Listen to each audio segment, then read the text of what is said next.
দর্শক, এই মুহূর্তে চীন থেকে প্রধানমন্ত্রীর সফরের আরও তথ্য জানাতে যুক্ত হচ্ছেন মাই টিভির বিশেষ প্রতিনিধি ইউসুফ আলী।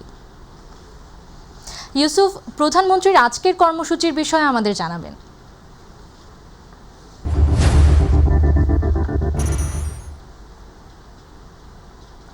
আমাতুল্লাহ, আপনাকে ধন্যবাদ দুপুরের সংবাদে আমাকে চীন থেকে যুক্ত করার জন্য।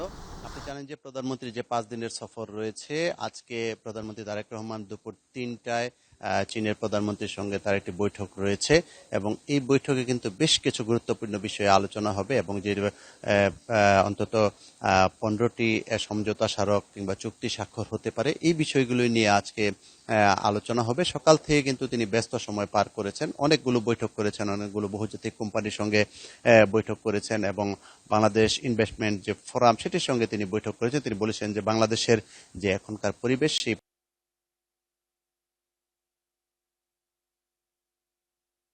সুযোগ সুবিধা তৈরি করা দরকার, সেই পরিবেশ তৈরি করা হবে যাতে করে সেখানে আরো বিনিয়োগ বাড়ানো যায় এবং চীনের পক্ষ থেকে সেখানে কিন্তু সেই বৈঠকগুলো কিন্তু অনেকটা ফলপ্রসূ হয়েছে। তারাও সব একমত হয়েছেন যে বাংলাদেশে যদি বিনিয়োগের পরিবেশটাকে আরো সুন্দর করা যায় তাহলে তারা সেখানে বিনিয়োগ করতে আগ্রহী। তবে এর বাহিরে